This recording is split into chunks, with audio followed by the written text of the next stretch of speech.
Finally, Frank Day's moment came, down into the tunnel, onto a trolley. He was pulled forward. I got to Piccadilly Circus, he remembers. There were perhaps 2 men ahead of him, 50 yards to freedom. While he waited to move to Leicester Square, he realised that something had gone wrong. Outside, a hard arser had emerged from the tunnel almost at the feet of a sentry, who saw the tracks in the snow and fired into the woods. We never heard it in the tunnel, says Day, but he knew the escape had been rumbled. He shouted to the men behind him, I said, bloody hell, something's happening at the other end. Those at the tunnel's exit now frantically headed back into it. Day began reversing as best as he could. I came back into the hut. There was a panic on. There were all these goons in the room saying, Rouse, Rouse, move it. The cooler awaited. Day and about 10 others were led off to a regime of 2 slices of bread in the morning and all the water we wanted. Hello, and welcome to Bloody Violent History. My name is Tom Assheton, and with my old friend James Jackson, we're going to talk about moments from history that tell us who we are, how we got here, and perhaps where we're heading. And it's often violent and generally quite bloody. Small boys like myself at prep school in England in the 70s were very occasionally entertained with a movie, a flickering much past about 16mm projection, on a Saturday night. Most popular were war movies.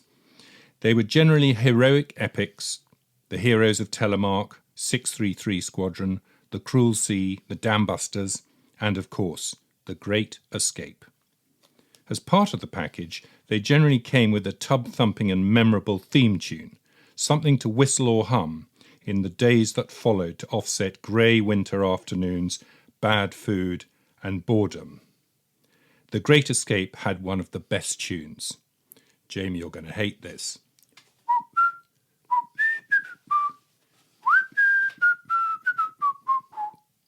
Yes, I do hate it. Anyway, on we go. The tune was to go with our fantasy games, which included goons, ferrets, stooges, penguins, the Big X being put in the cooler, and of course, Tom, Dick and Harry, the tunnels. A.J. Evans, a POW in World War I, said, escape is the greatest sport in the world. But it was dangerous. It took organisation, perseverance and huge courage. There are the famous camps we know of, Stalag, Luft 3 and Colditz. All very romantic, but the reality was grim, dangerous, and once behind the wire, almost certainly you were not likely to succeed in escaping. Here are 2 readings from an interview conducted by Marcus Scriven with Frank Day, who was a prisoner in Stalag Luft 3. The small, crisply focused photographs in his Red Cross scrapbook offer a sanitised glimpse of conditions, eliminating the stench and the hunger, the boredom and frustration. Those in Stalag Luft 3, a massive officers-only camp with several different compounds covering nearly 60 acres, were given 1 communal shower a month. You often had to stand there for 5 minutes before any water came out, remembers Day. Food, or the lack of it, concerned him far more. Red Cross parcels, which arrived roughly once a month, were vital. They had to be shared between 8, but you got a bit of butter, a bit of jam, a biscuit and Klim, a Canadian milk powder. Better still, there were cigarettes for bartering with the goons, as their guards were known. 2 would get you 4 eggs. Rations provided by the Germans were less appealing. There was horsehead stew. If you were lucky, you got an eye, and black bread. Somebody killed a guard dog somewhere along the line. You've got to be very hungry before you eat a dog. Even then, though, Day and his fellow officers were aware that things could have been infinitely worse. During the winter of 1943-44, a group of Russian prisoners had arrived, bearded and very badly dressed. Marched into a field between 2 compounds, they were ordered to dig.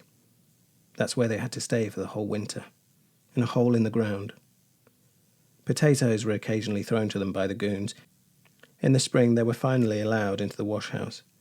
Day saw 3 or 4 of them stagger to its windows, where they collapsed and died.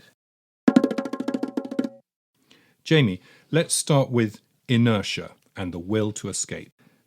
Well, there always is this tension between those who want to escape and those who want to stay, those who want to sit back and see out the end of the war. I think it's basic human instinct that if you're behind the wire, if you don't know how long the war is going to last, you basically want to survive. You just want to sit there and not rock the boat.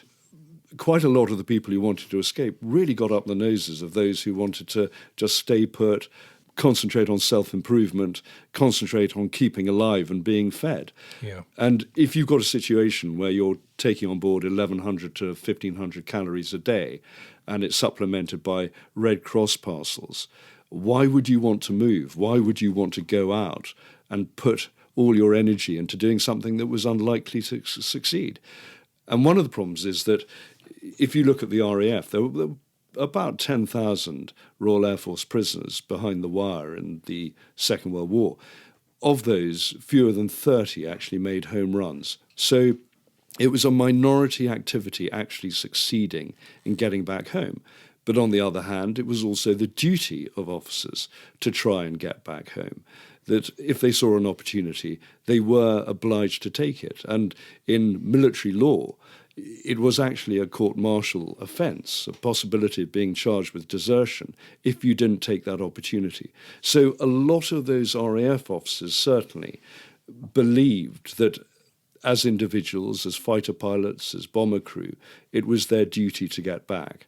And I think there was a sort of basic, innate aggression within them that made them want to be fighting men in the first place. If you've been shooting down Messerschmitts or Fokker-Wulfs, you shot down yourself, if you've been bombing Germany, it's really part of your being that you want to get back and continue the fight. Yeah, you're in the war to finish the war. That's correct. I think where you started getting a few problems in terms of motivation to escape were really in things like the Nco camps, because in a way they were more democratic. A lot of them had the same rank.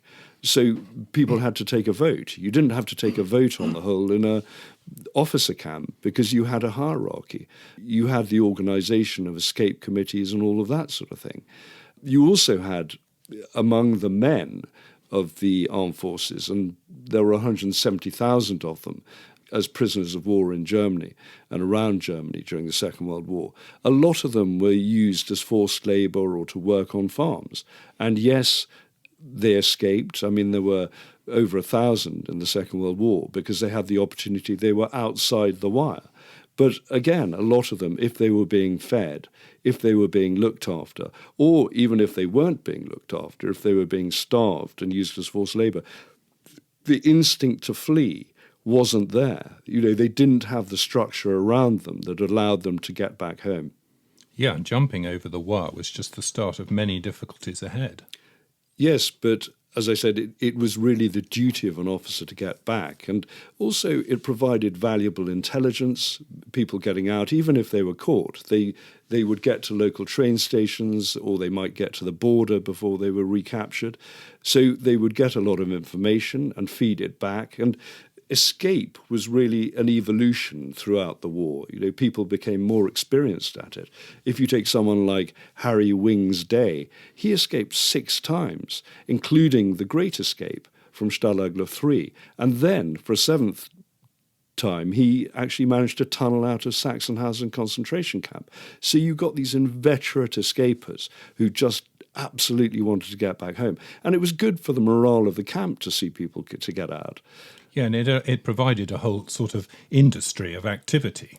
Yes, it gave something to do. So there was an enormous industry, and we'll talk about this later.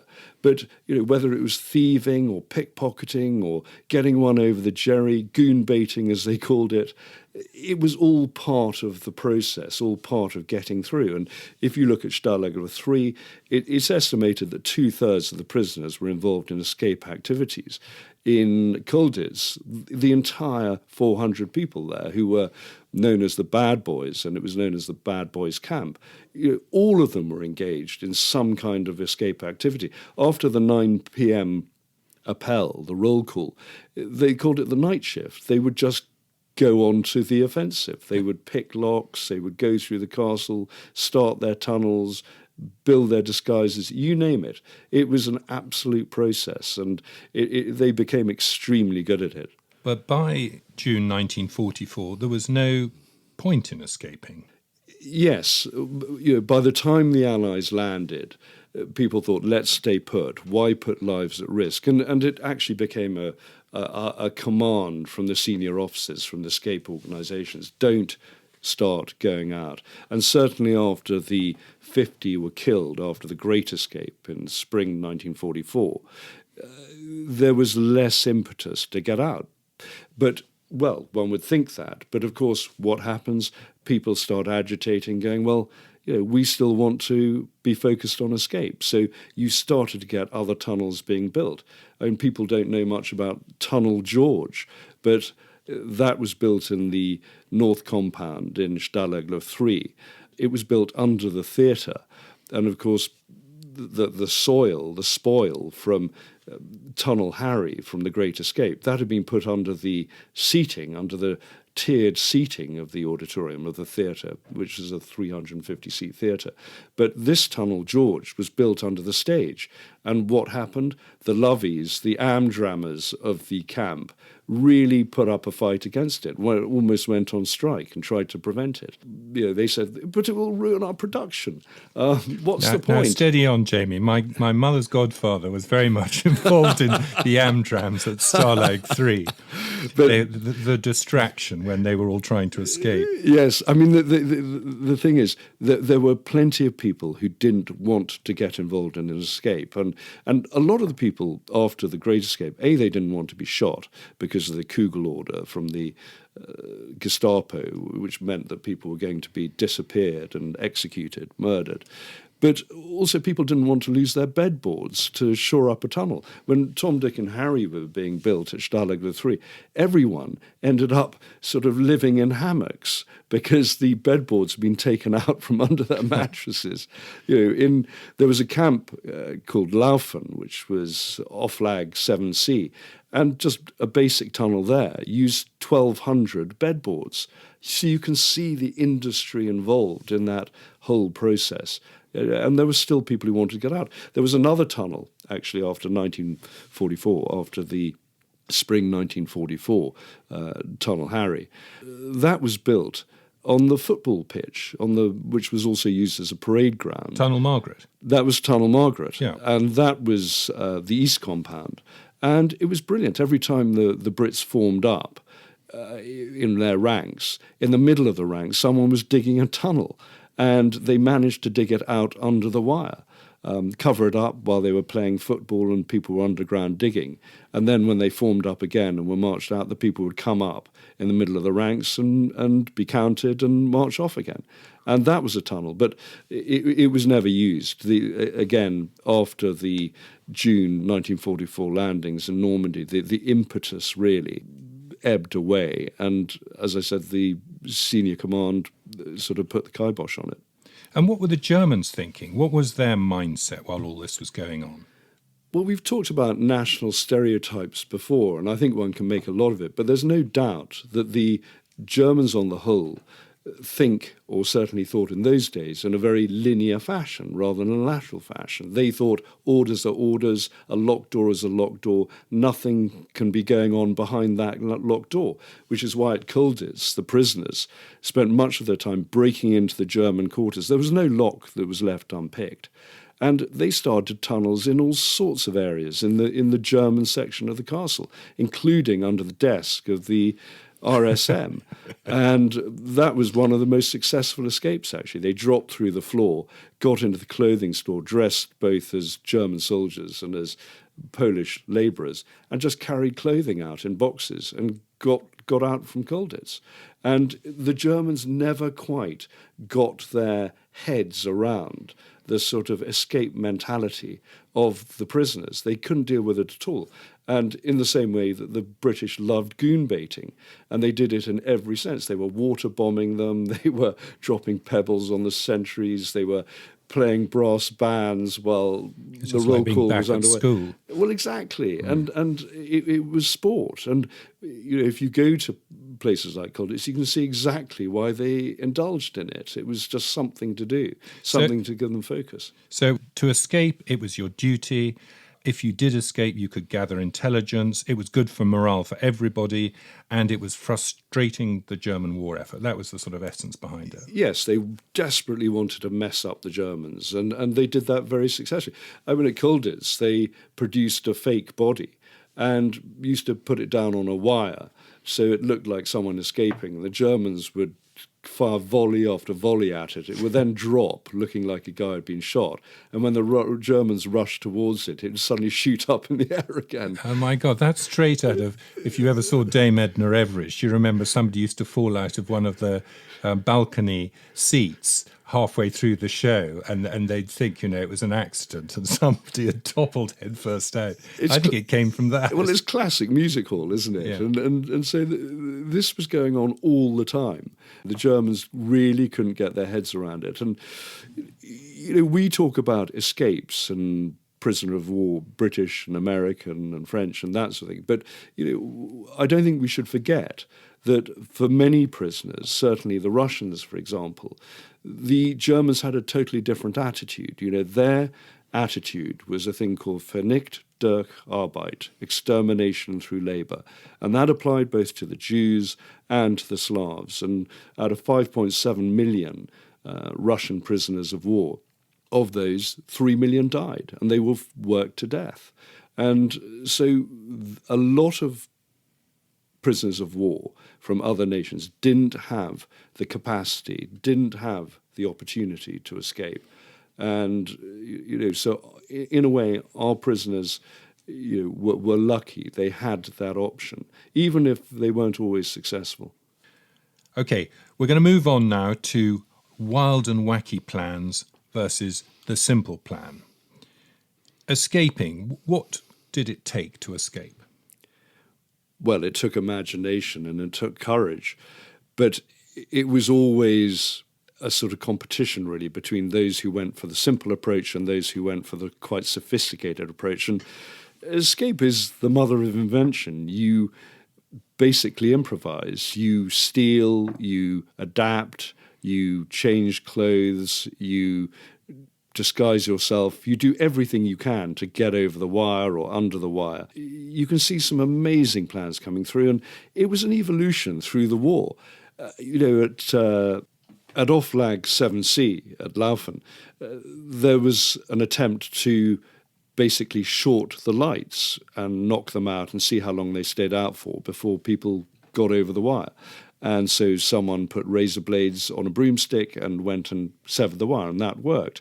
By the time you get to Stalag Luft 3, what they did at Sargen was produce a catapult to try and fire a weight carrying a line 60 yards over the wire and short the lights. And they tested it, and what it did was simply blow the walls of the barrack hut down. So I thought you were going to say we're going to fire the escapees over the fence. Well, they probably would have come up with that idea eventually. And if you look at some of the ideas that came up, there were loads of glider ideas at places like Spannenberg, which was another castle like Colditz, and they never took flight. There was one guy who came up with the idea of using the methane from the latrines at Stalag Luft 3 to power an air balloon that would take him over the wall. That never took off. Again, at Spannenberg, there were ideas for using the telephone line, the lines from the castle, to produce a trolley car that you could run down and get outside, get over the dry moat. Like a sort of modern-day zip wire. Yes, yeah. And that never went together. Actually, there was an American prisoner who tried that, and the line just sagged, and he was caught sitting in his trolley car. Yeah. Too many burgers. Well, he was very lucky not to be shot. So there were some extraordinary plans, and many of them didn't get off the ground. And there was, of course, the famous glider at Colditz, which was being built, but the war ended before it ever took flight. And they have tested a replica of it, and it did actually fly. So there were many inventions that never matured to the operational stage, but they probably would have done had the war continued. All right. Well, so crazy plans is all very well, but actually the simple plan is the one that probably works best. They're essentially the targets of opportunity. So it's often the individual involved rather than a massive organisation. So places like Stalag Luft 3, where you got a lot of RAF and American pilots and aircrew incarcerated. By the end of the war, there were 10,000. There were all sorts of attempts to get out. I mean, every time the tree fellers came in to dig up the firs that littered the area, you got people jumping onto the trucks and hiding in the wood. One guy hid under and held onto the axle, and the Germans knew he'd be under there, so they just drove it over rough ground to shake him off. Yeah. And there was a guy who climbed into the dung cart and was almost asphyxiated. 2 others were almost stifled when they were in the laundry bags and couldn't get out, and they were left at the front gate, but they were discovered. One guy got into the empty cans cart full of empty tins, and he had made a cape covered in tins and disguised himself very well, but he had to give himself up when the Germans started spearing the tins. Oh dear, the tin man. Well, that was always the problem. You always got the Germans putting pitchforks and bayonets and everything into things that got out, but there were so many attempts. At a camp called Bath on the Baltic, they used to take the dirty laundry down into the town, and someone hid in that. There were people hidden in concealed compartments of boxes that were taken out all the time. This was relentless, and it must have tired the Germans out to constantly keep an eye out for this and see where the next little ruse was. It really was constant. But the Germans, the alternative for them would be fighting on the Eastern Front, so they probably prepared that job. Well, that's why they didn't want to get it wrong. But and there were some amazing disguises that people used as well. I mean, people used to wander out in all sorts of disguises. I mean, one went out in a snowstorm dressed as the local chimney sweep. He even had a cardboard top hat, and it started to crumple slightly in the snow. But he got through the wire. He got out through the gate, but was caught very soon after that. The Dutch were good at coming up with simple plans. Oh, they were extremely good at the simple plan. I mean, one of them was an officer hiding under the cape of another as he read to a crowd in their exercise area. And that exercise area, the park as it was known, became a key part of escape because it meant you could get through the 4 gates of the castle from the prisoner compound, get into the exercise yard, and if you could get over the wall and the wire, you were away. So this officer hid... Was that at Colditz? That was at Colditz, and the Dutch officer the small Dutch officer hid under the cape of this big Dutch officer, and he dug himself a little grave. So when they all got up to leave, he was under the ground. But of course, 2 Alsatians came in, the guard dogs came in to sniff the area, and they discovered him very quickly. Yeah. Another Dutch plan involved getting through a manhole cover in that exercise yard, putting a glass fake bolt on the manhole cover. So when the Germans checked it, they thought no one had opened it. But in fact, there was a man underground. And at night, he would break through the glass bolt, climb over the wire and get away. So they were very successful at that. And they came up with a plan, the Dutch, that involved having mannequins, or at least the heads, these dummy heads. 2 of them they had, and they were attached by a ring to someone's arm. So it looked like another person standing next to you in the roll call. So they could cover up if someone was away. They were probably also able to speak German, I should think. Some of them weren't they? Yes, a lot of them, and certainly a lot of the Poles did as well. Yeah. But these mannequins, these dummies, became increasingly sophisticated. And by the time you get to the sort of Stalag Luft camps, you had the Brits and Americans producing dummies that had football bladders that went up and down, so it looked as if they were breathing in bed. They could have someone manipulating on a wire a leg to move it, or move an arm, so that the Germans didn't approach because they thought someone living was in the bed. So you could cover up, if someone was away. And so that became a very sophisticated side of things as well. Another attempt at escape came at Colditz, where French POWs were coming from the town to pick up mattresses, straw-filled palliasses, And the Brits collared one of them on a landing and said, look, can we get an officer in there? And the negotiation that went on was absolutely classic, according to Pat Reed. Is it like the negotiation over our fish? Well, it very much so. I mean, apparently the sort of exchange went along the lines of do it for France. And the Frenchman went, but France doesn't exist anymore. And they said, do it for your fellow countrymen. I don't like my fellow countrymen. And anyway, they managed to persuade him. And he carried the officer down, this small officer down in this palliasse, and threw it onto the palliasse truck. And when he was taking a second one down, the other Frenchman refused to throw it onto the truck. So they drove the truck away, and this guy was left in a mattress lying on the road, ready for the Germans to get him. And so that happened. So it was opportunistic moments. Sometimes they succeeded, sometimes they didn't. I mentioned my mother's godfather, Peter Tomlinson. When he was shot down, he was flying a Spitfire on reconnaissance after a bombing mission, so it was a high-altitude flight with no weapons on the plane, and his fuel lines froze over Holland, and so he had to either crash land or parachute out, I'm not sure which. But anyway, when he came round, he's on the ground, when he came round, he said, Dutch? And they went, yeah, Deutsch, Deutsch. And he thought he was about to be rescued by the Dutch, but unfortunately it was the Germans, and he ended up in Stalag 3.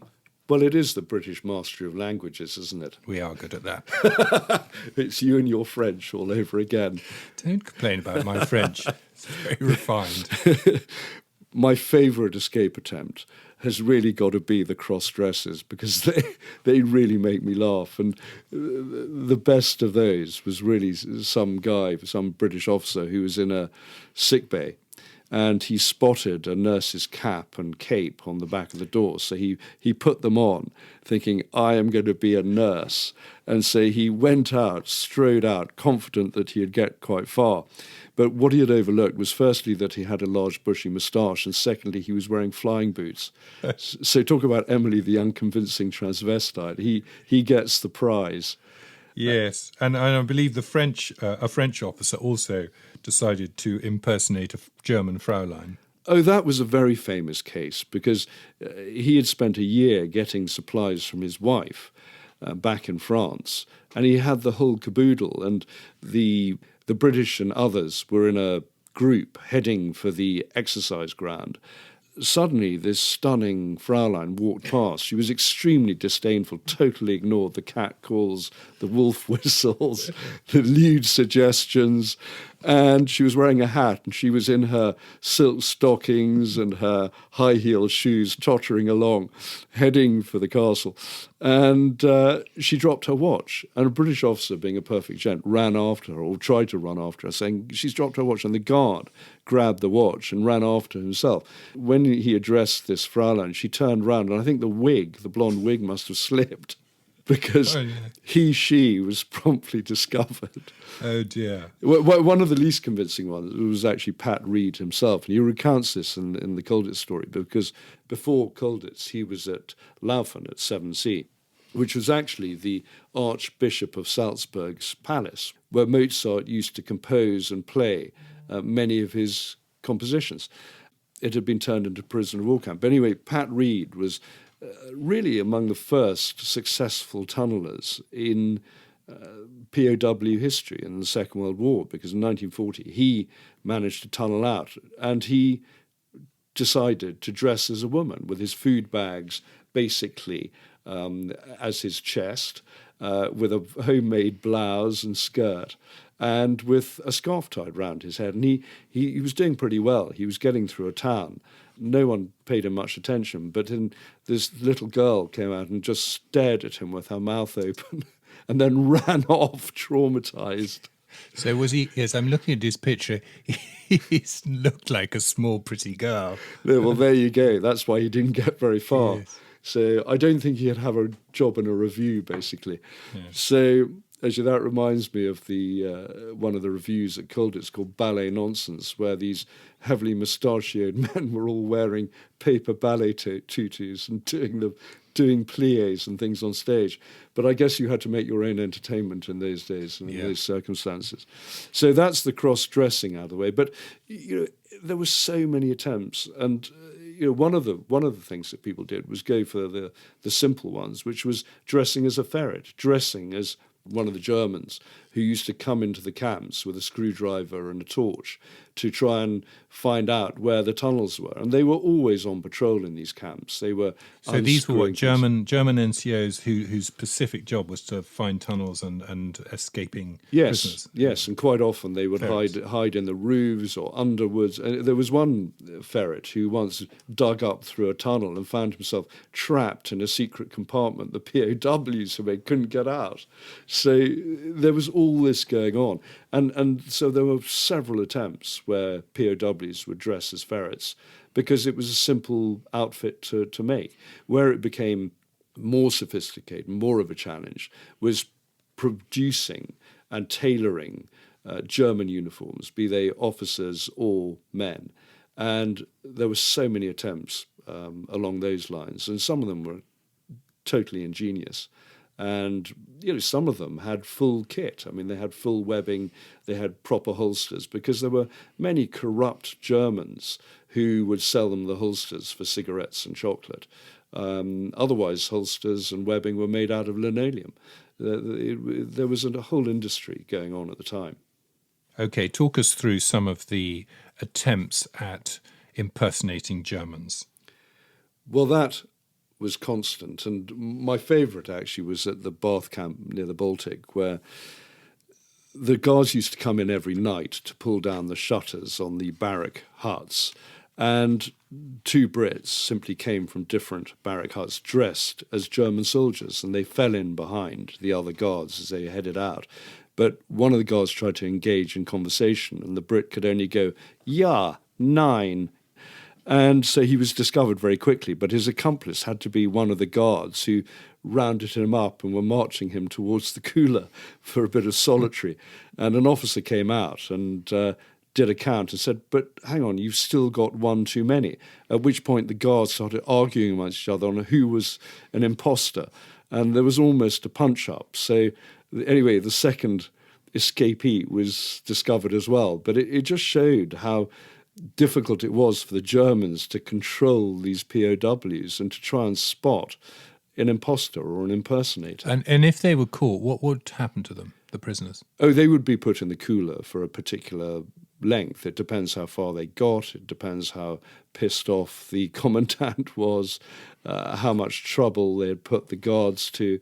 There were many factors at play. And the cooler was what, solitary confinement? That was reduced food or something? Or quite often it was reduced food, or they wouldn't get their Red Cross parcel. There were many things that could happen to prisoners, but the cooler was really part of the regime.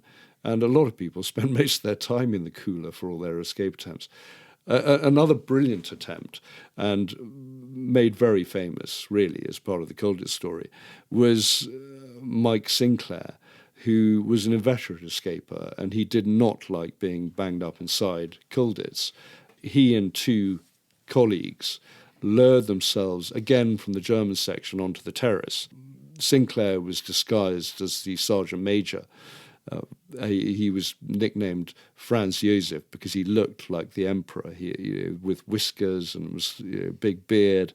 He and these two German impersonators went around relieving the sentries, and it worked very well until Sinclair got to the gate, and the guard on duty there refused to let him through.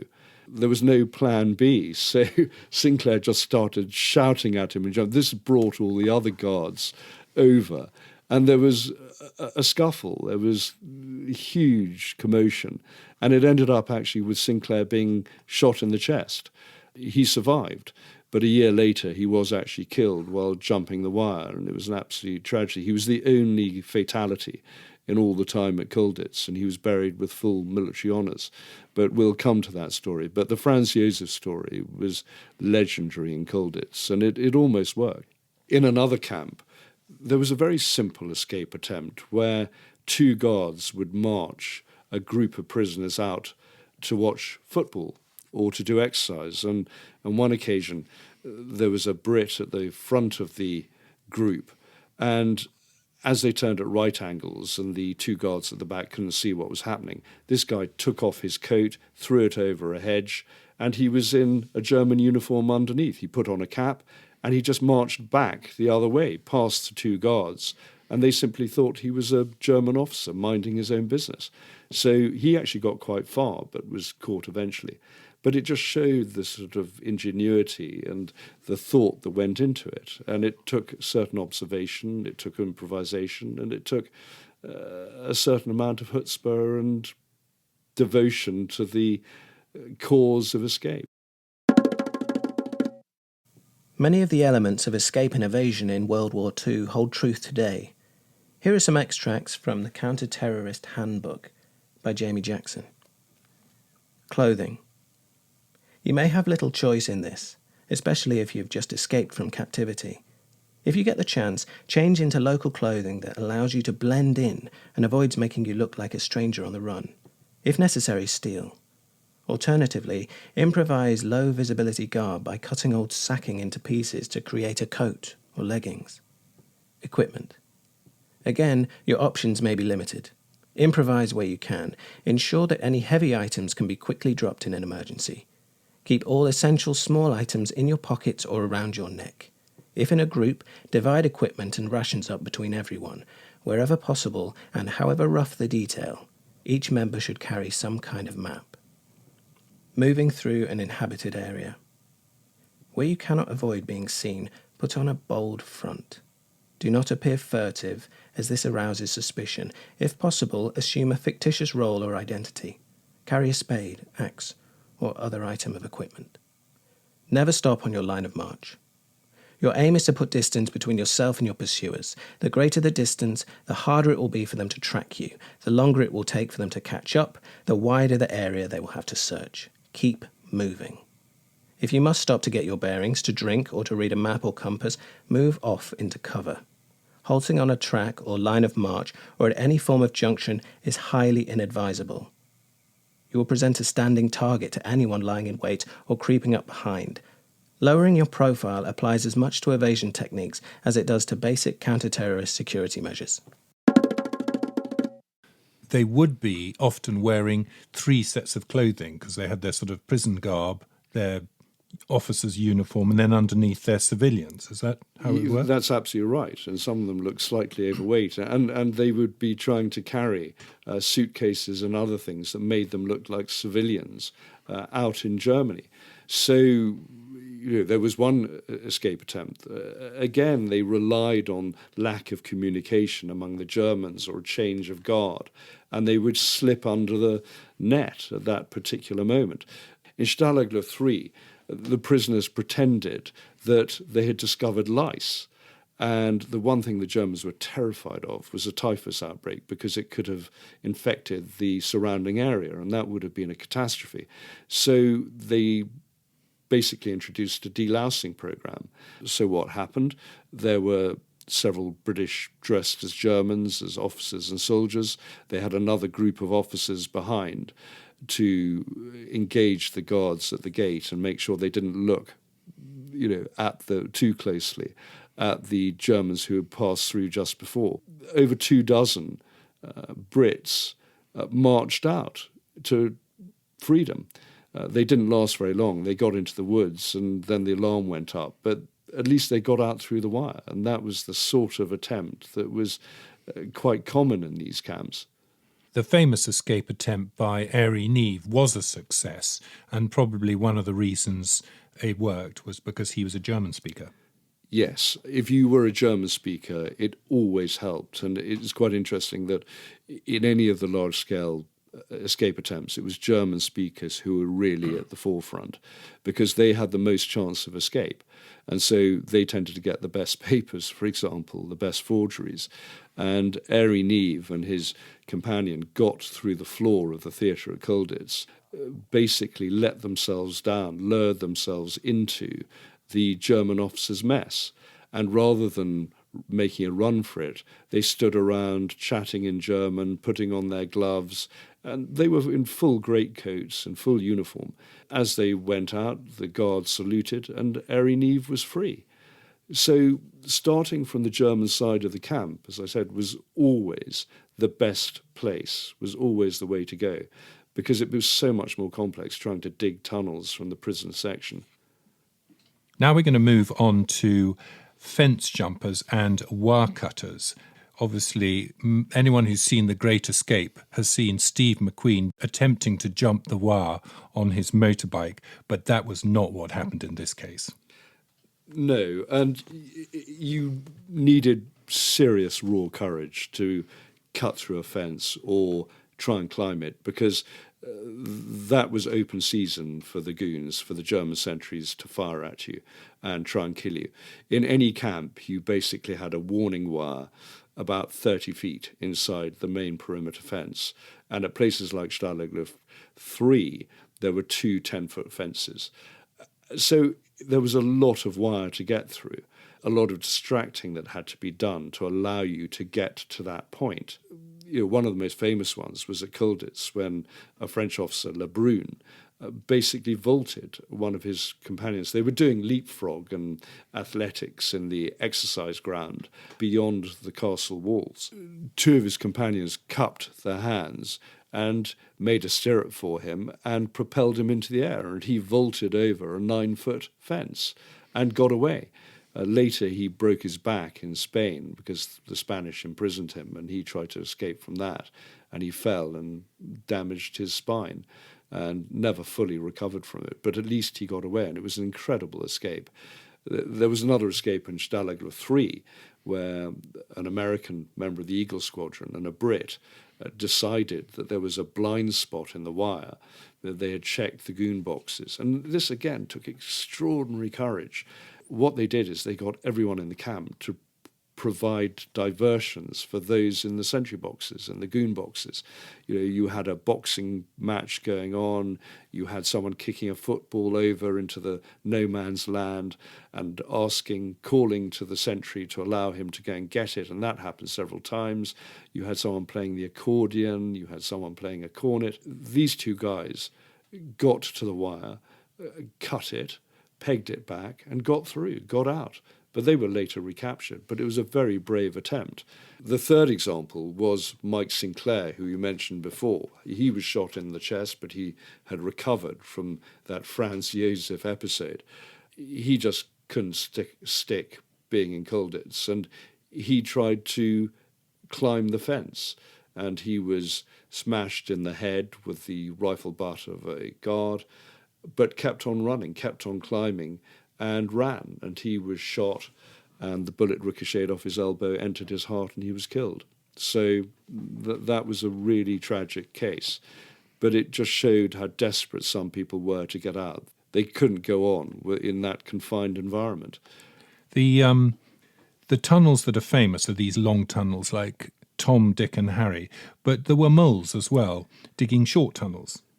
Oh, there were some very short tunnels. At Stalag Luft 3, there were people got into a drain, started digging a tunnel. It essentially took them 2 days. People could see the steam rising up through their air holes that they had dug, and everyone thought the Germans would discover it, but they didn't, and all the prisoners were told to totally ignore it and not look suspicious. Again, the people got away, got under the wire, and managed to escape. The Germans responded by digging a ditch so there wouldn't be mole tunnels. So what happened? Prisoners got into the ditch and started tunnelling. So the Germans then basically got in workmen to fill in the ditch. Do you think these people all became miners after the war? Well, maybe. Mining engineers. It may well be. So the Germans decided to fill in the ditch. So what happened?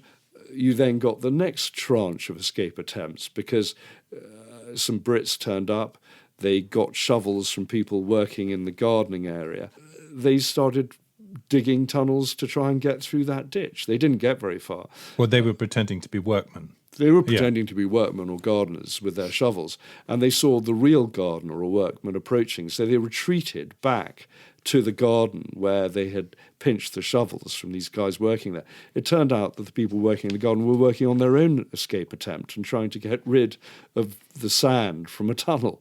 So there was always this possibility of conflict, of one attempt colliding with another. And that's why there was such a need for escape organisations, both within the British POWs and the Americans, but also liaison between the different nationalities, so that you wouldn't get the Germans coming down hard because they had noticed that the Poles, for example, were trying to escape, and that trod on the feet of the Brits or the French. So there was always that sort of problem. So whether it was a wild or wacky plan or a simple plan, the most well-known stories about escaping involved digging tunnels.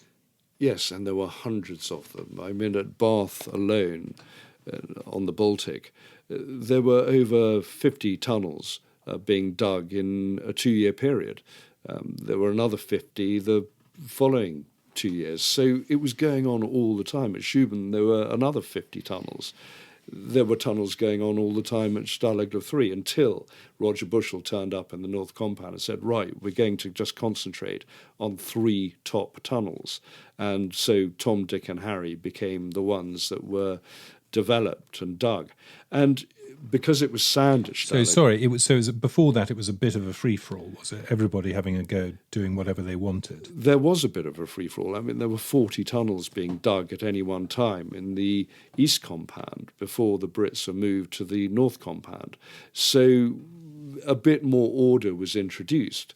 And because it was sandy soil, you could actually get through it quite quickly. When Tunnel Harry was being dug, I think the record was 14 feet in one night. Another night it was 12 feet. And those were records in terms of digging tunnels, because you had to shore them up, you had to put in the air ducts, you had to get the sand back, you had to have it dispersed. And all the time there was this problem of dispersing sand. And that's why at Stalag Luft 3 you ended up with about 250 penguins, people who would go around with bags down their trouser leg and try and get rid of the sand. Harry, the Tunnel Harry, was helped by a change in policy because it was essentially dug over a 2-week period, the last tranche of it, in the winter in early 1944. It meant that there was no lighting around at night, and people could carry kit bags full of sand and dump it below the tiered seating in the theatre, in the 350-seat theatre. So they weren't having to disperse it around the camp in the gardens and everywhere else. And that's what really the ferrets and the guards were looking out for. As soon as they saw sand that didn't match the ground, they knew that a tunnel was in train. And Harry benefited from not having to do that. They had dumped the sand somewhere else. And a lot of the sand of the first tunnel, Tom, was dumped in the Tunnel Dick. So that tunnel was basically filled up with sand. So it was really Tom that was built and was then discovered, and Harry that wasn't discovered until the escape happened, until the 76 men got out. But we'll come to that story later. And the digging of these tunnels in the sand, of course, was very dangerous because, they could collapse. Oh, you always got sand falls, you always got roof collapses. And there was a worry that the Germans would pick the tunnels up by microphone. They had dug microphones all round these camps, certainly at Stalag Luft 3, which is why those tunnels, if you look at Tunnel Harry, it was 28 feet deep. They went under the clay layer, they went under the microphone layer, and they were pretty deep. They were narrow. And a lot of the men were pretty claustrophobic when it came to the actual escape attempt. I mean, you're talking about a tunnel that was 336 feet long, yes, from the shaft to the tunnel face. By the time it came up, it was 20 feet deep, so the terrain had changed. But they were certainly deep tunnels. And the tunnels, I mean, could you pass someone in the tunnel, or was it just one man wide? No, it was one man wide, but they had halfway houses. Tunnel Harry had 2 halfway points. It had Piccadilly Circus and it had Leicester Square. Those were about 8 feet long and 3 feet wide. So you could have another man on the sidings, if you like, at those points. But the rest of the tunnel was incredibly narrow, which is one of the reasons that they couldn't get the 200 out that they wanted to get out, because people were carrying suitcases and lying on these trolleys, being pulled along. And quite often the trolleys tipped up or the suitcases got stuck. These people hadn't escaped before, a lot of them, so they didn't listen to instructions.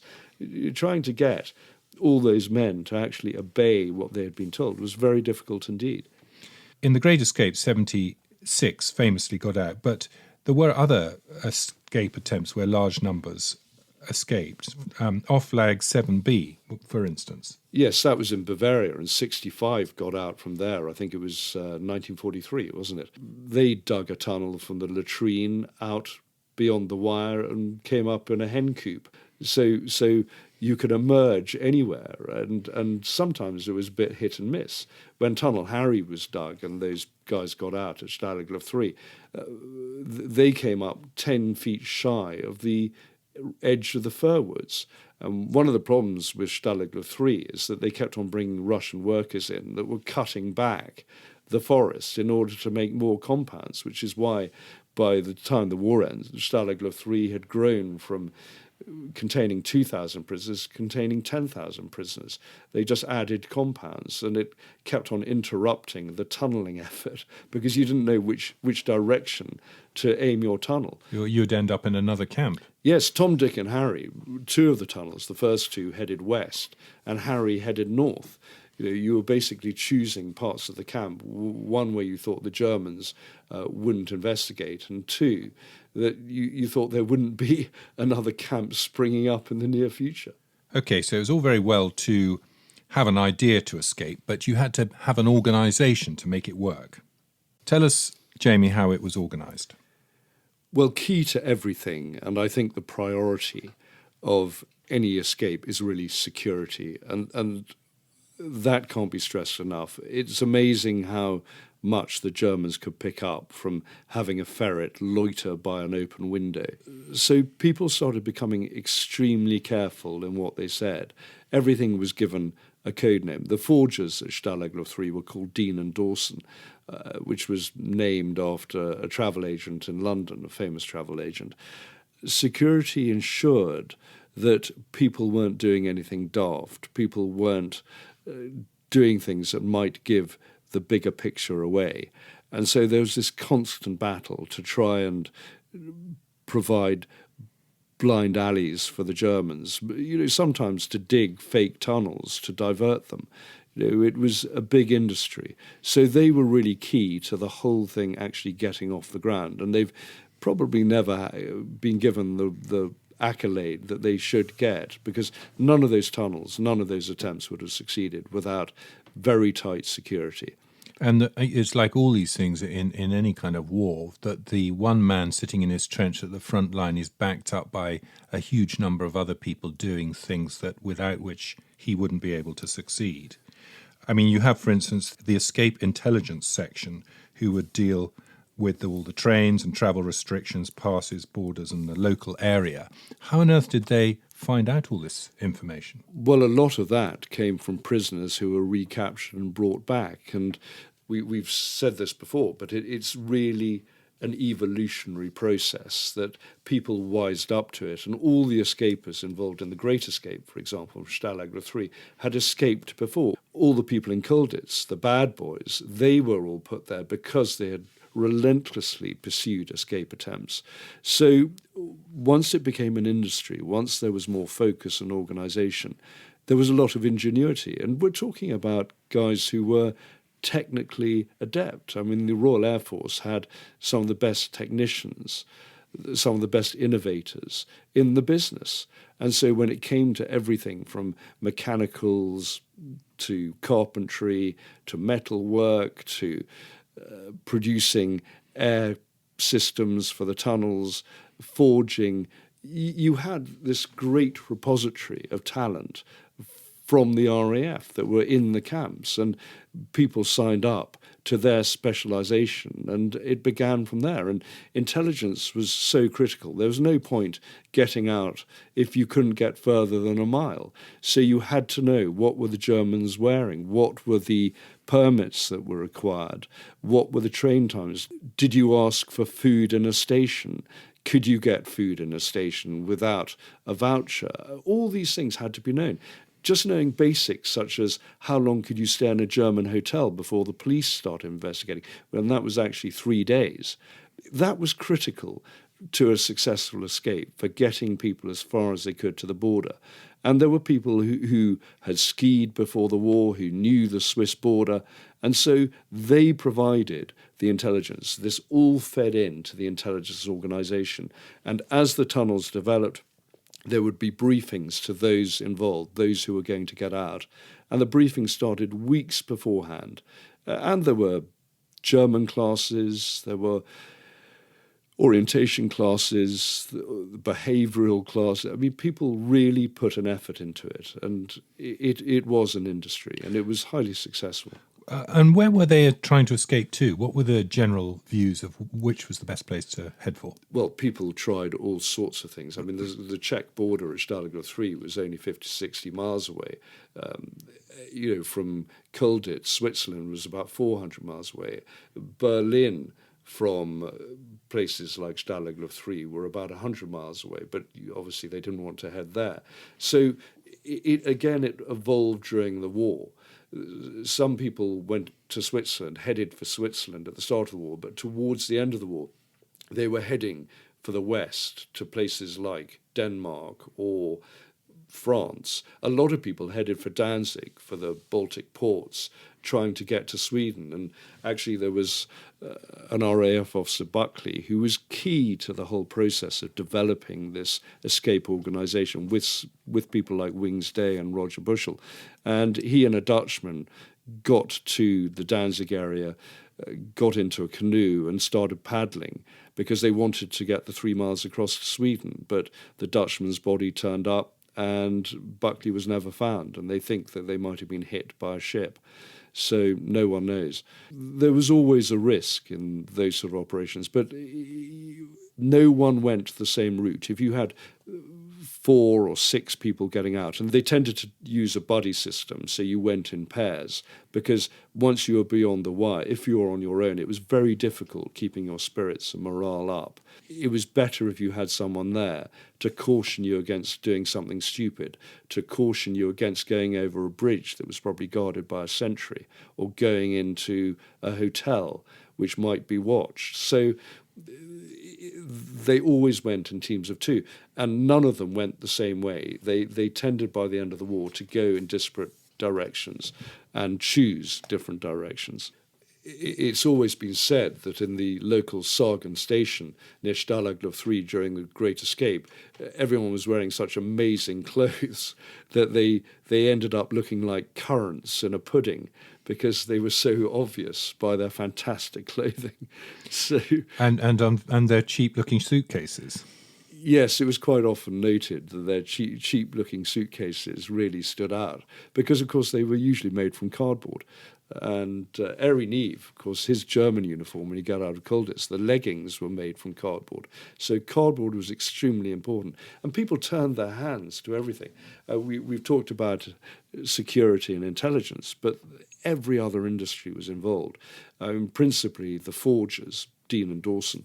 They managed to bribe guards, they had a look at their passes, they got cameras so they could take photographs to provide photographs for the ID cards. And this is one of the problems for the staff. Once there was a big escape, there would be a crackdown among the German security and there would be arrests and people would be executed or sent to the Eastern Front.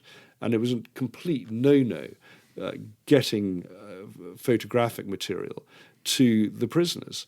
But there were always going to be German collaborators, people who could be bribed with cigarettes or chocolate to give them printing ink, for example, so they could make maps, to get them photographic material, to get them anything they wanted, basically. And this became easier towards the end of the war as the situation developed.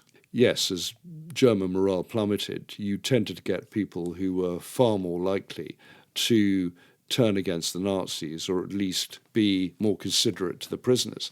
And some of them were incredibly brave. At Hedekrug, which was Stalag Luft 6, where the NCAs were based, the RAF NCAs were based, there was an amazing guy called Munkert who collaborated with the British and got them anything they wanted, was actually visiting Danzig and checking up contacts for them among Swedish sailors and seeing if people could get them out. And he collaborated with Grimson, the incredibly brave Brit who was roaming around trying to set up escape organizations, and eventually Munkert and several other German staff in the administration of that camp ended up being vanished by the Gestapo. They just were probably tortured to death or shot. So they had unhappy endings, unfortunately. But you got collaboration in all the camps. If you think of it from the point of view of a ferret, they didn't want to spend years simply facing hostility from prisoners every day of their life. So what the Allies did was create what they call contacts. And there was one person who was put on to every ferret to try and cultivate them, to try and break them down. And in Stalag Luft 3, there was one ferret called Rudy. And they used to invite him in for cigarettes and tea every day. And he was sitting there about 3 feet away from the tunnel entrance of Harry, which was under a stove. So there was a lot of interaction. Do you know if he survived the war? I don't know about that, but I think he was imprisoned, actually. A lot of the guards were imprisoned, along with the commandant, after the Great Escape. And 3 workmen were apparently executed because... So the commandant was imprisoned by Gestapo? Yes, he lost his job. He was a Luftwaffe man. It was a Luftwaffe camp, of course, run by Hermann Goering's organizations, and kept independent from the others. But after the Great Escape and towards the end of the war, in 1944 onwards, Himmler and the SS and his Gestapo were becoming ever more important, ever more powerful. But this comes on to another Allied hobby, which was thieving. I mean, everything was pinched, and the Gestapo on many occasions went to Stalag Luft 3, certainly after the Great Escape, and to Colditz to show the other German guards how it should be done. What happened? Everything they were carrying was pinched. At Stalag Luft 3, there was one prisoner who pinched a pistol, but he was persuaded to put it back by his commanding officer because it could have led to reprisal executions. So a lot of documents went. At Colditz, the Brits managed to take a set of keys from the pocket of a Gestapo man and all their trilbies. It meant that the Brits had keys for every single door in Colditz. Did you say trilbies? They took trilby hats from the Gestapo. They could cut a dash in the exercise yard. Well, it was great for escape. Yeah, of course. So, and torches. But they handed the keys back to the commandant, having taken impressions. And the commandant was delighted at Colditz because it had shown up the Gestapo. And they had to leave with their tails between their legs. So, thieving was a hobby. And quite often it was organised. And those contacts could get anything they wanted. Be it ink or paper or pencils or things that could help the escape. Pat Reed at Colditz broke into the dentist surgery, and he writes a really funny piece in the Colditz story where he said he used all the dentist tools to make keys, and he felt rather bad when he could hear the yells and screams of patients because he had blunted all the instruments late. But this was an ongoing process. And so whether it was forgery or the tailors, anything could be adapted. And the tailors were brilliant. I mean, you could put in an order and they'd produce a suit. And RAF uniforms were quite good for turning into suits. Dutch greatcoats were good at turning into German army greatcoats. Naval uniforms could be turned into rather smart-looking greatcoats. So everything could be adapted. Braces could be turned into rucksack straps, for example. You could turn anything into a cloth cap. I should think, given how cold it was in the winter there, that the people who had their greatcoats removed wouldn't have been very happy about that. No, probably not. But there was a big clothing supply at any camp around they would Germany. Be sent. Not only by the would they Red be, Cross. not only be sent, but quite often they would just be accumulated. If you could bribe a German guard or a German official, things would be stolen and delivered. There was one Luftwaffe general who visited Stalag Luft 3, and by the time he had left, his personal papers had been stolen, the toolbox had been stolen, I mean, everything in the car had been taken. So there was actually a formal letter saying, please, can you give me back my personal papers? Because he could have got into trouble. So there was this ongoing pilfering and this ongoing industry to produce gear for escape. And that's before you even got onto the tunnelers. Yes, or the well, exactly. I wanted to mention in the organisation, key is the tunnelers. What about them? Yes, they were much sought. Some tunnelers veered to the left or the right when they were tunnelling. Everyone had their little foible. Not politically, you mean? No. No, just in terms of the direction. They had to keep the tunnel straight, and that was always a problem. They had a shift system going, and a lot of them were caught by falls of sand, but were dragged out by their tunnelling partner. It was very claustrophobic work, and often dangerous work, and unpleasant work. We've talked about the penguins. The South Africans had a system. They didn't have bags down there. They actually had 2 pairs of trousers, and so they just tipped the sand down the inside pair of trousers. So they were walking they were walking as if they had some seriously unpleasant condition. But they were extremely good at getting the sand out and dispersing it. And then, of course, you had the stooges, the lookouts, and there were 150 of those at Stalag Luft 3. You had the duty pilots, as they were called, who would sit near the gate and note which ferrets were coming in. So what the ferrets started to do was climb over the wire, but you couldn't get anywhere in a camp without being spotted. So then the ferrets built hides out in the woods, on the fringes of the woods, looking back into the camp and watching from there. And at one stage, because they wanted to find out where the stars, they got a diviner in who marched up and down with a pendulum trying to find out where a tunnel might be getting dug. It's like Professor Calculus from Tintin. Well, yes, and what happened? The prisoners just lined up and were jeering and shouting and completely putting him off his stride. Yeah. Yes, and that's what the prisoners tended to do. I mean, they had to create their own entertainment. Having musicians, having performers was very good for distraction.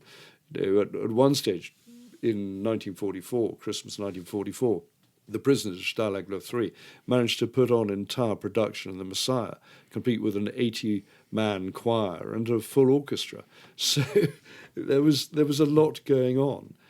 And the Stooges, how did they communicate? Did they have whistles or what was that? They hung things out of windows. They had runners. The duty pilot at the gate always had a runner who would run off, and they'd do a 1-hour shift. Even so, they quite often missed key details or missed someone slipping in through the gate. So it wasn't a perfect system, but it actually, on the whole, worked very well. And it must have helped with morale. And I mean, they must have outnumbered the Germans by a considerable amount as well. They certainly outnumbered the Germans who were coming into the camp. That's for sure. I mean, at Colditz, the number of Germans actually outnumbered the prisoners because they were seen as problem children. So they really were very tightly guarded. But it's a credit to all of them that they actually managed to produce any escape attempts at all, that they actually got some home runs and wind up the Germans in the process. The equipment that was used was mainly manufactured in the camps, but there was also some equipment that was smuggled in by the pilots when they were captured. Yes, and also in parcels sent from home if they could get them. The stuff from Britain, the stuff sent by CT6, run by Charles Fraser Smith, was the sort of equipment that would be carried by aircrew anyway, and it included mini compasses that were in their fly buttons or in their collar studs. They would carry hacksaws, flexible hacksaws that could be disguised in their shoelaces or in their shirt collars or jacket collars. So there was some very useful stuff, basic stuff. And, of course, maps, silk maps, that could be hidden in the linings of jackets or shirts. So they started, in a sense, with an advantage that a lot of army men didn't have. The RAF were kitted out right from the start. And they could develop that kit as well. I mean, as the war went on, they could add new things if they thought of them. Yes, they evolved some very specialist tools, and they had some great frame saws. They had specialist boring tools.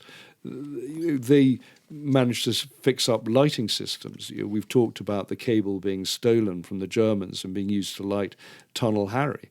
They adapted and evolved many of the things, and they kept their escape kit.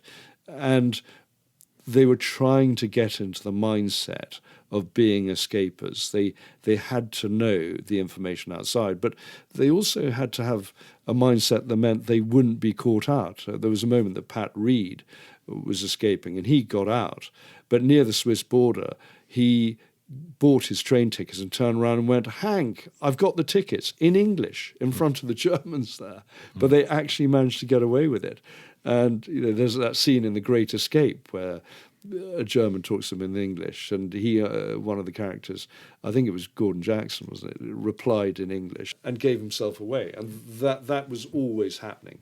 There was always that story, wasn't it, that the Nazis were going to drop fake nuns into Britain as spies, and the way to test whether or not they were real nuns was if they were sitting on the bus next to you, would drop something in their lap, and if they were a real nun, they would open their legs to catch the object, but if they were a man disguised as a nun, they would close their legs. I don't know where I read that, but I've always liked that story. Yeah, there were always tips for actually behaving outside and what you should do and how civilians would behave.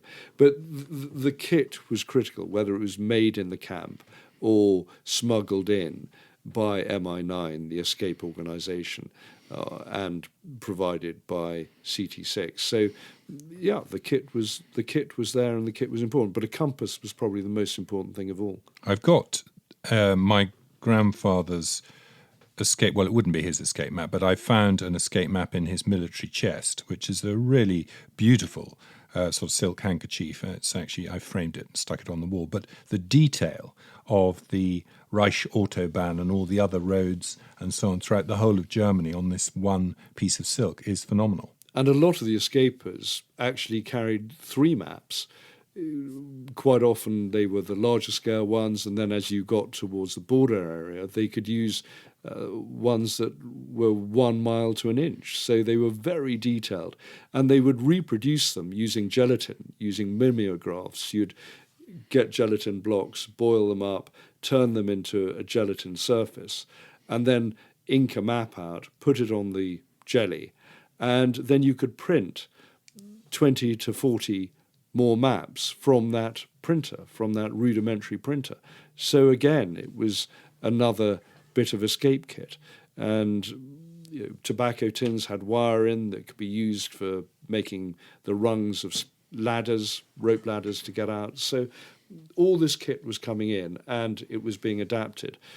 Just as Klim, the milk tins, the condensed milk tins, coming in Red Cross parcels, were being used to create the air ducts for the tunnels. And the German staff was supposed to perforate all the tins and tip the food out. But there were so many parcels, they just gave up in the end. And that is one of the reasons that the commandant and his men got into severe difficulty and severe trouble after the Great Escape of 1944. Post-war, there was still worry about prisoner of war situations. There was a possibility that the Soviets could take Western Europe and there'd be stay-behind operations and we'd still have prisoners of war. So the Q section of MI6 that had absorbed a lot of the SOE assets and technology departments started coming up with kit also aimed at prisoner of war escape. And one of the items that always impressed me was contact lenses that would make someone look as though they had cataracts, they wouldn't be sent for forced labour. So these were the sorts of things that the specialists were thinking about. MI6 were also thinking, again, just as people were during the Second World War, on the best way to get away and evade bloodhounds and tracker dogs. So during the Second World War, people were doing everything from putting German mustard on their boots to spraying their shoes with lemon juice, pepper. They just tried everything. And sometimes it worked, sometimes it didn't. And the Second World War certainly was a great laboratory for learning these lessons and these techniques. Great. Well, let's talk about the camps, Jamie. The most famous camp probably is Colditz. Yes, it's pretty bleak. I've never thought of it as the fairy tale castle that some people talk about. Having been there, I just know, walking into the prisoner section of the castle, that is based around a compound, based around a courtyard that is 40 yards by 30 yards. I know that I would be tunnelling with a teaspoon through that within 24 hours. You don't want to be looking onto that for several years. It's on a slope. The prisoners did as much as they could to entertain themselves. They had extremely rowdy games of football or rugger on those cobbles. Other prisoners from other nationalities would look on rather bemused at the rough play of the British and the incredible competitiveness that was going on at the time. But eventually they came around to it and they were playing the same sort of games. And the Brits were based 60 feet above ground. When you go there today, it's very moving because you come across wall paintings of pheasants and things like that. Is it occupied today, or is it a museum? It's essentially a museum. Before the war, it was a lunatic asylum. So it explains why there was a dentist surgery there, for example. It was kitted out with things, but it was really rudimentary and really unpleasant. But every corner, every buttress was scanned and examined as a potential escape route.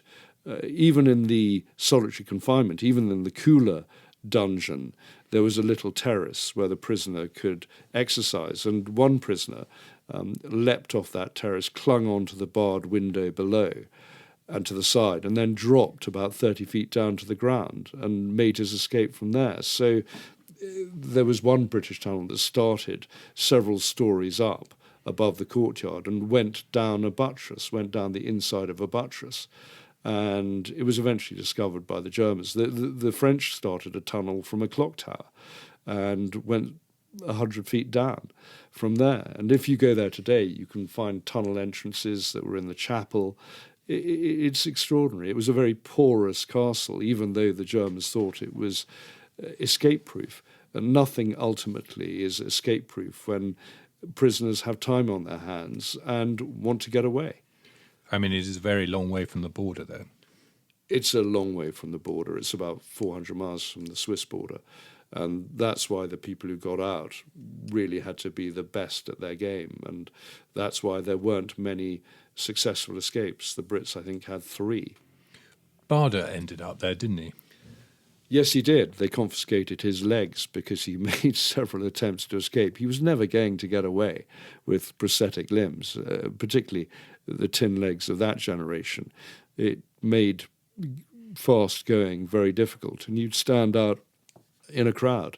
And so, but, what he really wanted to do was just goon bait. That was really his focus. He knew that whatever he did, he probably wasn't going to get away, but he was going to make a damn good fist of it and annoy the Germans at the same time. Yeah. Oh, completely. In fact, my mother knew someone who worked at Colditz. She was a woman who worked, I think, probably in the translation section or in the censorship section. She knew Barder and absolutely worshipped him, thought he was incredibly charismatic, courageous. He had a huge following among the other prisoners, was very popular. So that's Colditz. The other famous camp, of course, was Stalag Luft 3. And apart from the Great Escape, there was another famous attempt, which was successful, called The Wooden Horse, or the Trojan Horse, where 3 men managed to escape.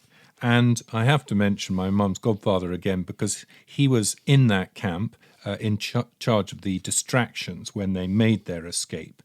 And then there was a film made called The Wooden Horse in the 50s, and his brother, David Tomlinson, who was a well-known actor at the time, played a part in that very movie. So was he doing some of the vaulting? I don't know. I haven't watched the film for a very long time. It's probably prep school time, so probably should watch it and see where he is. Yeah, come on, Tom. I don't think give us a cartwheel. That could be the end of this podcast series. As there was a crash. He didn't play his brother in the film. He played another character. Oh, right. As we hear a crash as you go out through the window. But the Trojan Horse... My own attempt to escape from this podcast. Yes, yeah, okay. There is no escape. The goons will get you. But the Trojan Horse, the Wooden Horse, was an extraordinary attempt. And at first it was turned down by the escape committee. They said this is absolutely ludicrous, but Flight Lieutenant Williams persisted. And it turned out to be one of the most famous escapes of the Second World War, hence the movie. And on 8th of July, 1943, he started digging.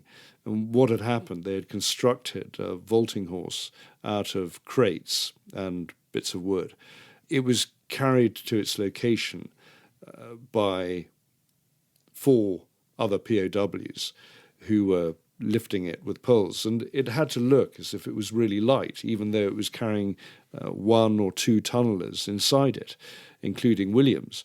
They put it on the ground. And then for the next 3 months, essentially, men were doing their physical exercise. They were vaulting over it and running around it and doing boxing things around it, you name it, anything to distract the Germans. There were 2 German watchtowers there on the east compound of Stalag Luft 3.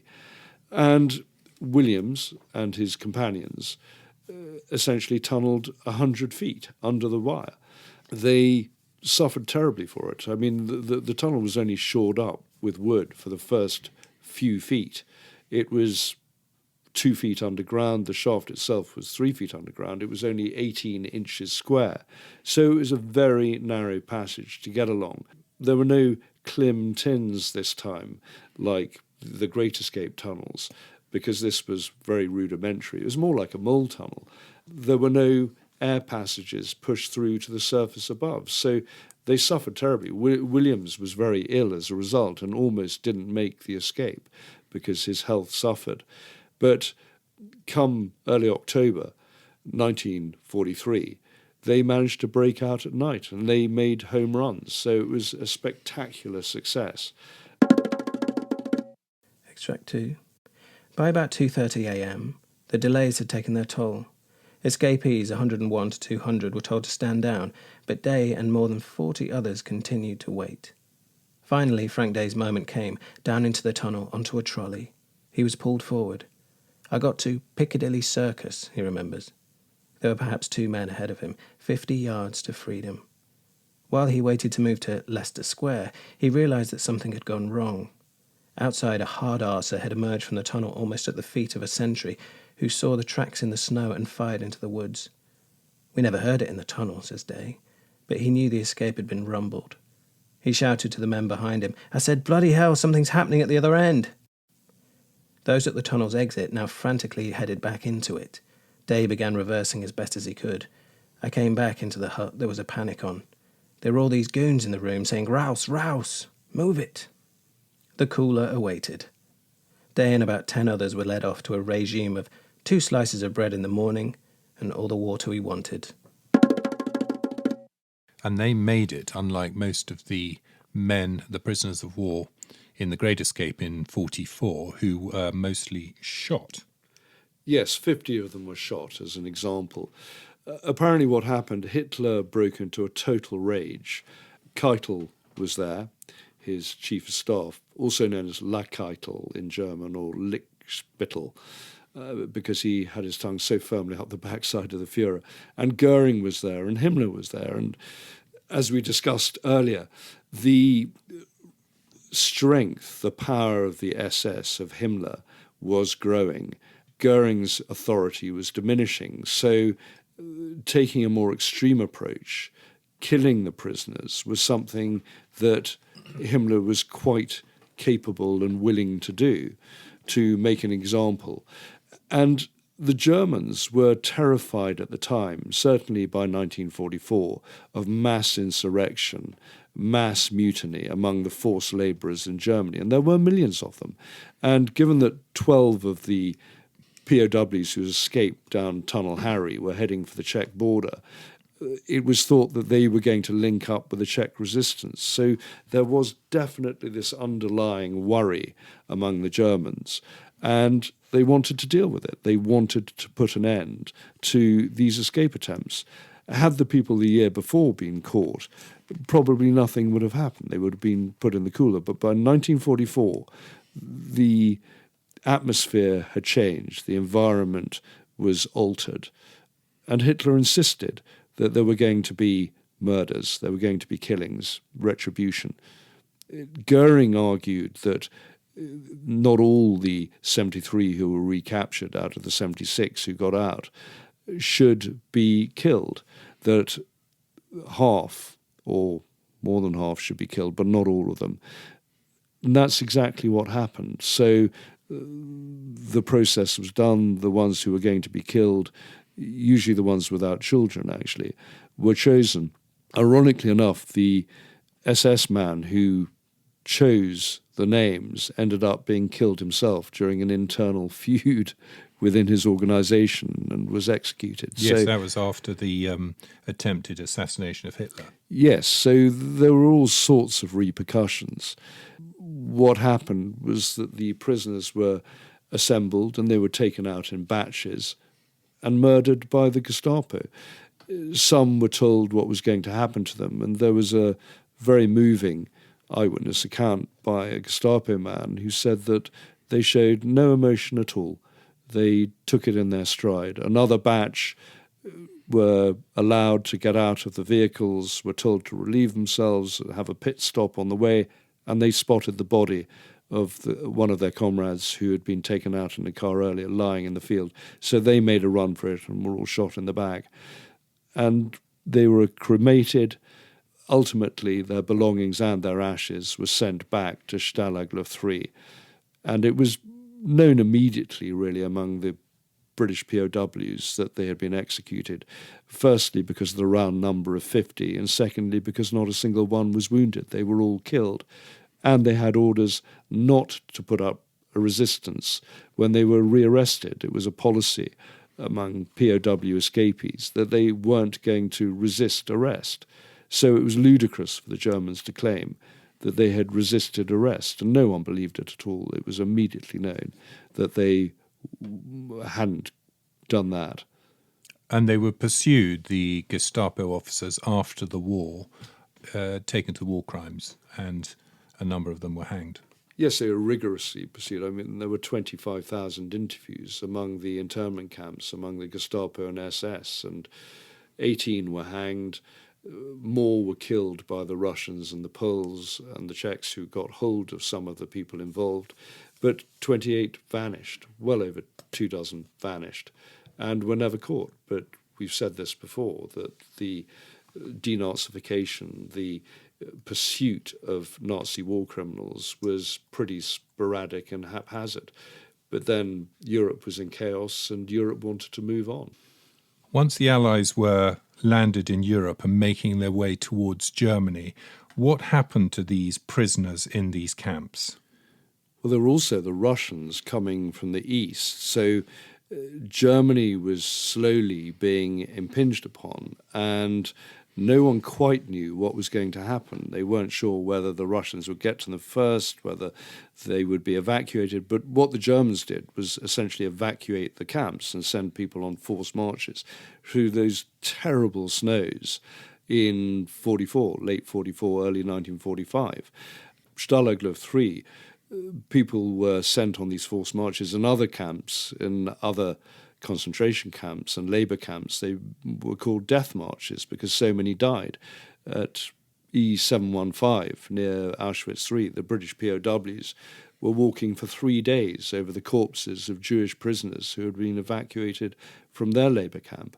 There were just prisoners in striped pyjamas, what the British POW called the stripies, just corpses frozen and shot all the way along the road. It was horrific. And it's hardly surprising that survivors like Dennis Avey, who wrote about it in The Man Who Got into Auschwitz, talked about living in obscenity. It was just hell on earth, what they endured.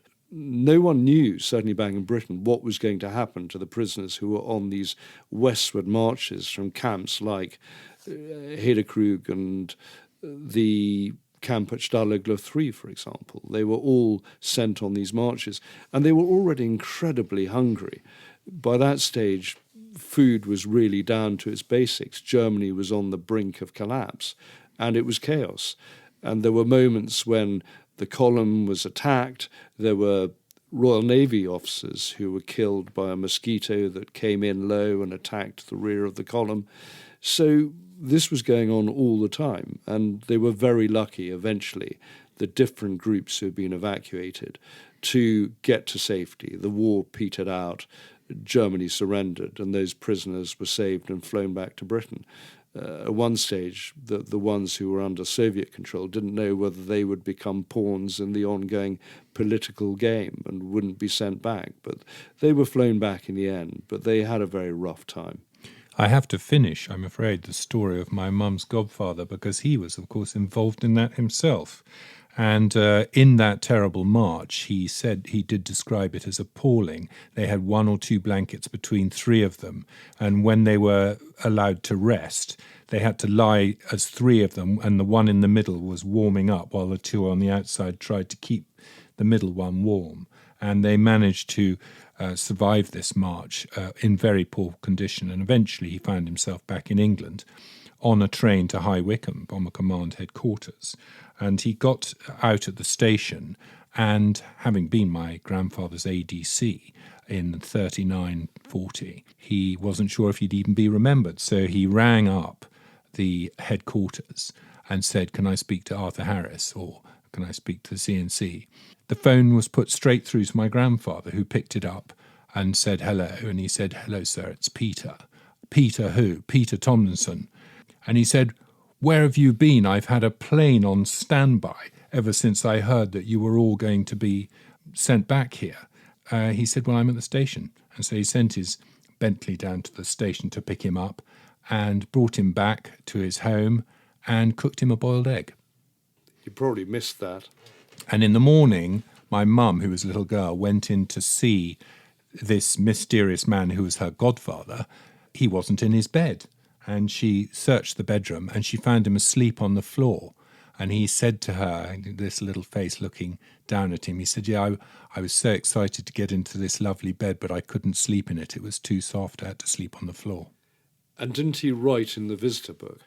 Yes, and the visitor's book, it says Peter Tomlinson and this other very shy officer who'd been with him, who could barely speak a word, and they just put their names in the visitor's book, and where the address is, they just put POW. And it was a searing experience for so many of them. It was not pleasant, and I think the films don't capture the grimness of it. There is a tiny little add-on, which is that years later, when I travelled after leaving school to Africa on a trip, I stayed with Peter Tomlinson, and we had a great time. I was working in Cape Town. It's living in his house. And when he discovered that the main thing I liked to cook was baked beans and scrambled eggs, he loved me to cook him supper almost every night, baked beans and scrambled eggs, because his stomach really couldn't cope with any food more than a very simple, small amount. Yes, they were very close to starving in those camps. It was really, really tough. And I remember Primo Levi writing the line about Auschwitz III, which was, "Death begins with the shoes," because for those in labour camps, and British POWs were better off than so many in those labour camps, for those people in forced labour, in labour camps, if they got a blister from their clogs, they then started to limp. If they started to limp, they slowed down. And if they slowed down, they were gassed or beaten or shot.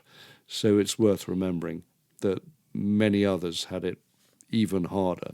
Before we bring this to a close, we might mention a couple more lucky escapes, Corporal Burns of the SAS, and also the famous Forgotten Highlander. Yes, there were so many escapes in different guises, really, during the Second World War. Corporal Burns had been on the dreadful parachute drop, Operation Squatter, in late 1941 in North Africa, which was a disaster. He ended up walking for 50 miles a night to get to freedom, was captured by the Italians. He was struck across the face with a pistol by an officer, and it went off and wounded him in the face. He went to several prisoner of war camps, ended up cycling for miles on a bicycle with flat tires. So he just stuffed the tires with grass and pedalled on. And eventually he did make an escape and got to freedom. And there were others who commandeered boats and managed to get down the length of Italy to safety. But Alistair Urquhart and his book, The Forgotten Highlander, is an extraordinary account. He was with the Gordon Highlanders, was captured aged 19 in Singapore, sent to work on the Death Railway, on the Burma Railway, the famous bridge over the River Kwai, caught cholera, was tortured, malaria, dysentery, all these sorts of things. And eventually he was put on a hell ship by the Japanese. On board that ship, conditions were so terrible. There was no water, no food. People were resorting to cannibalism.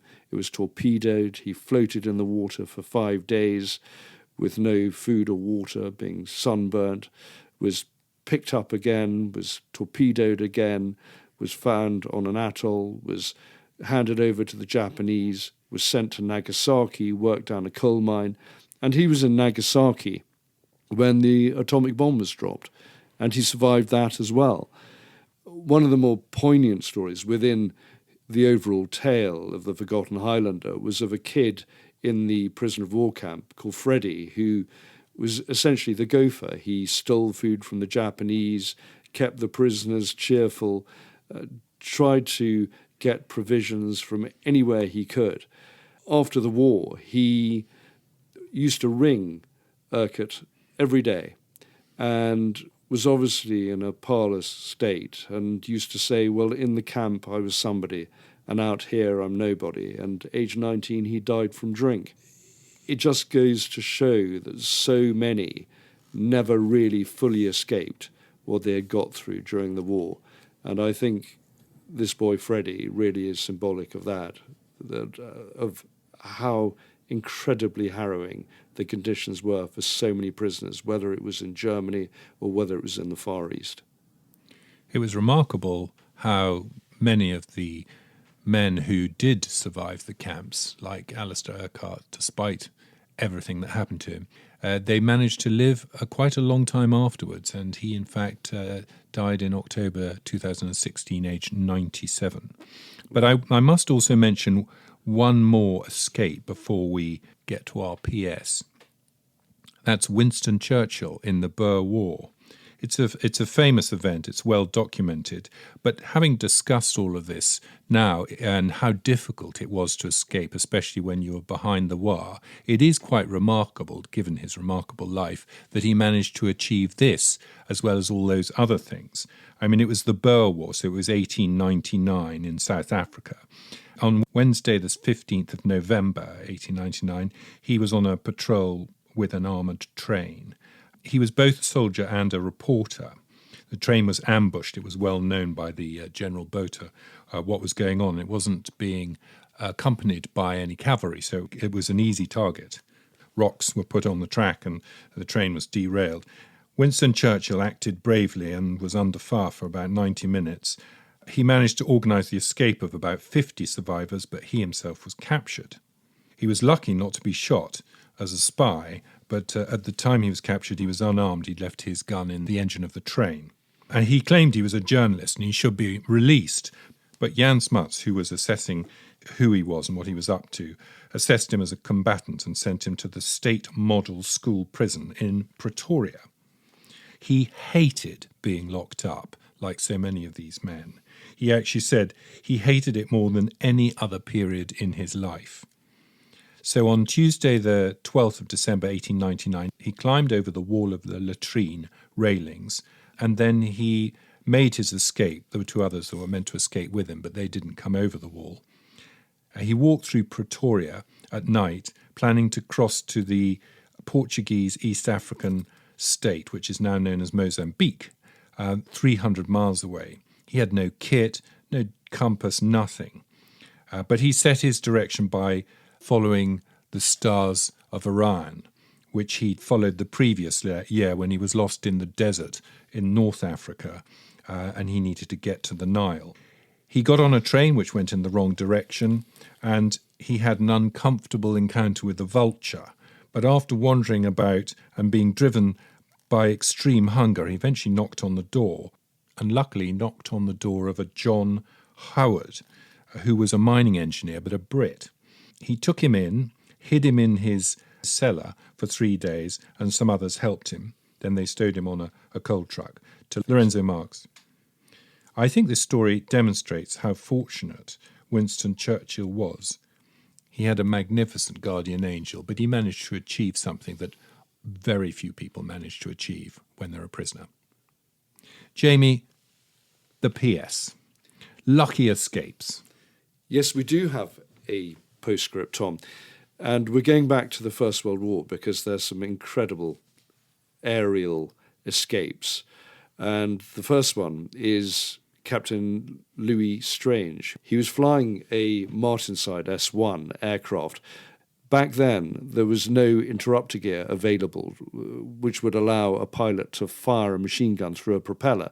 So Royal Flying Corps aircraft tended to have the machine guns on the top of the wings. He was attacking another plane. He ran out of ammo, or there was a jam, and he stood up in his cockpit to deal with the Vickers gun that was above the wing, at which point the plane flipped over and he ended up hanging underneath the plane.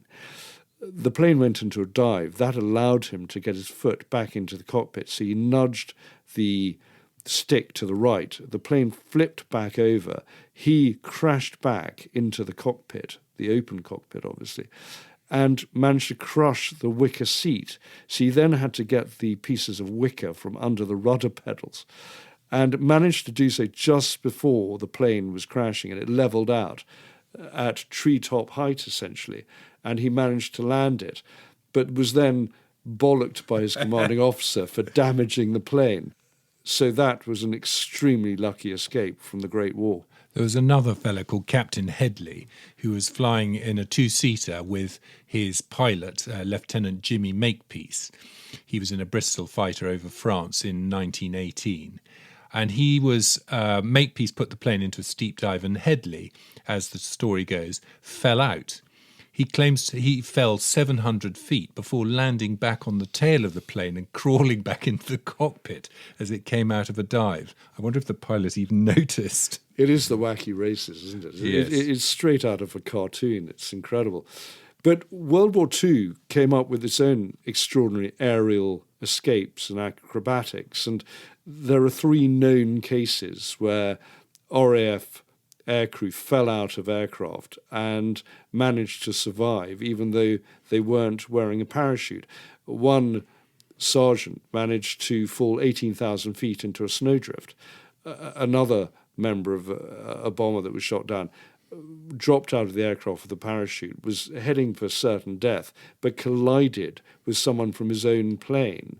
And the other guy's parachute was opening at the time, and he managed to cling onto his legs, so both landed safely. So you got these amazing stories of people who actually survived these encounters, and in their own way, they are great escapes. There was a spectacular escape at 20,000 feet on 26th of April 1943, involving Sergeant Norman Jackson. His story is astonishing because he was in a Lancaster. They were bombing Schweinfurt, probably the ball bearing factory there. His Lancaster bomber was attacked by a night fighter, and he was wounded by shell fragments. The engine caught fire. It had spread towards the fuel tank, and he decided to climb out and tackle it. So even though he was wounded, his parachute half opened as he was crawling out, and the rest of the crew in the cockpit were holding on to the rigging to make sure he didn't fall off. So he climbed onto the wing, was holding on to the trailing edge to try and fight it. First of all, the extinguisher fell out of his hands. Then the Lancaster was attacked again by the night fighter. He took 2 bullets in his legs, and he fell off the wing, and his parachute was charred, and he disappeared from view, and the crew assumed he was dead. The Lancaster was doomed, so they ended up jumping out, and they met up with Jackson later, who was still alive. And what had happened, he had hit the ground rather hard, broken his ankle, was discovered, was paraded through the local German village. He suffered bad burns to his face and hands, eventually recovered, made 2 escape attempts from his prisoner of war camp, and his last one was successful. He made it to the US Army lines. He was awarded the Victoria Cross. So we've got to end with a VC. Fantastic. And in fact, he had actually finished his tour of duty, but he wanted to go out with his crew for one more. And so this 31st mission was one he didn't even have to take. Yes, it's amazing he made it that far. That Great Escape tune is welling up inside me. Please don't, Tom. But fear not, Jamie. I'll spare you. We've seen from this discussion that there's nothing actually romantic about being locked up as a prisoner of war. The discomfort, the hunger, young men feeling their lives are in hideous limbo. No wonder we celebrate the very few who did manage to make their escape, their actions giving hope to their brothers in arms. Thank you, Jamie. Thanks, Tom. So it goes. My name is Tom Ashton. His name is James Jackson. You can view images relating to each podcast on our Bloody Violent History Instagram account and on our website, bloodyviolenthistory.com. Please subscribe, it's free, to our podcast on the app you use and to our mailing list via our website.